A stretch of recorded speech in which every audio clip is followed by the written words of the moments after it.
Welcome to the T-Pac Arcade. Today's game is Wrecking Crew for the Nintendo Famicom. In this 1985 action puzzler from Nintendo, Mario the construction worker is knocking down some walls, cause that's his job. And knocking down walls is your one and only objective here. Break every wall on screen to move on to the next level, then rinse and repeat 100 times, cause there are literally 100 levels. Excessive? Maybe, but sometimes when life gets me down, I just want to break stuff, and I can fire up a level of Wrecking Crew and do exactly that. Lost a sock in the dryer? Fire up Wrecking Crew and break stuff. Baby carrots went up 50 cents per bag at the grocery store? Fire up Wrecking Crew and break stuff. Come to the realization that the impending environmental crisis is too far along to make any meaningful countermeasures for the sake of saving our planet and our future? Fire up Wrecking Crew and break stuff. But not everyone wants Mario to do his job and break stuff. First off is the walking tools that kill you on contact. The wrenches with eyes are programmed to follow you wherever you go, and the nondescript purple capsule-looking things just sort of take a predetermined path across the screen, climbing ladders and stuff. And you've got to be pretty quick on the ladders yourself, or you might end up surrounded, or knocked around by Spike the foreman. You'd think at least he wouldn't want to prevent poor Mario from just doing his job, but no, he follows you around hitting whatever walls you're standing by and knocking you all the way down to the bottom of the stage. I grew to really hate Spike, because in the first third of the game, he posed such a negligible threat that I wired my brain to basically pay no attention to him. So once he actually started becoming a legitimate nuisance in later levels, I was so accustomed to ignoring him that I never saw the danger coming.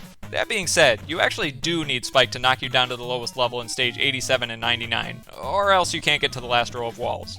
Otherwise, you do have a defense against Spike and the other enemies, trapping them in barrels by toppling steel girders from underneath. Beware though, you can trap yourself the same way, in which case you have to essentially forfeit the level or else just stare dejectedly back at poor incapacitated Mario's eyes peeping out from an oil drum for all eternity. And we certainly don't want that. It would give him way too much time to sit there and ruminate on the climate crisis. The only other way to dispatch enemies is by sending them into the background through open doors. They turn into harmless shadows, but be careful, because they can walk right into the foreground again if they come across another open door, or even the same open door. It's like how your parents always told you not to leave the refrigerator open as a kid. Except here, the consequence isn't spoiled milk. It's death by sentient walking wrenches. A temporary defense against the enemies actually comes in the form of an indispensable bonus item, the Golden Hammer. There's some kind of prerequisite for acquiring it, but once you've got it, you'll never want to let it go. With the Golden Hammer, every wall can be destroyed in a single hit, your swings are twice as fast, and you can even stun enemies and send them tumbling down to the ground floor if you time it right. Hammering enemies only works like 45% of the time when they approach from the sides, but it's about 100% successful when you get them from the top or the bottom of a ladder. But back to imminent danger. There are also deadly fireballs that wiggle their way across the screen when you spend too long on any given platform. And lastly, several stages feature scattered bombs that detonate every wall chained in contact. Bombs can't hurt enemies, but if you're clever, you can use them to knock all the bad guys down into conveniently placed traps. And sometimes, you even need to use bombs to knock yourself down to the lowest platform. And a note about the brick walls, you can't just recklessly break them all without a plan, because some walls are ladders, which you'll actually need to access blocked off areas later.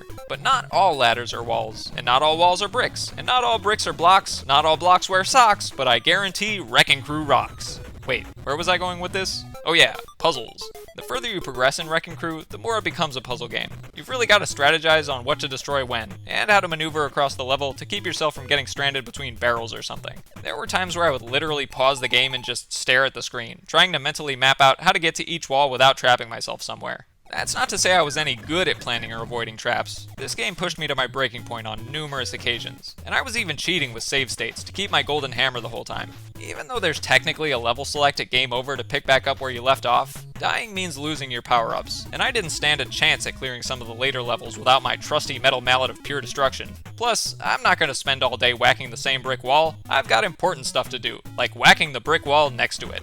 A bit of a novel aspect to Wrecking Crew is the bonus round that you play after every 4 levels. A coin is hidden behind a row of walls, and you've got to find it before Spike to get extra points. And if you find it behind the first wall you smash, you get a super bonus, which I love because it's redundant and for whatever reason, I find that hilarious. Everything about the graphics here is really charming, and the wrench guys are just so cleverly designed that they've got to be some of my favorite 8-bit sprites, at least for an early Nintendo title. I also love the bonus stage music and the little octave that rings when you trap a bad guy in a barrel.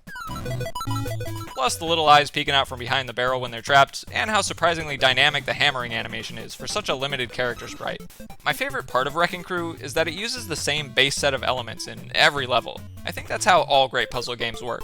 introducing a limited set of mechanics and hazards to accomplish the same objective, and then just reconfiguring them all level by level, instead of introducing new arbitrary stuff all the time. But if I could change one thing here, I'd cut the length of the game in half. I know I said 100 levels is great for venting your frustration with some good old 8-bit destruction, but Wrecking Crew really overstays its welcome. And as much as I like the default mechanics in theory, I think the golden hammer powers should just be the standard for the whole game, not a bonus power-up.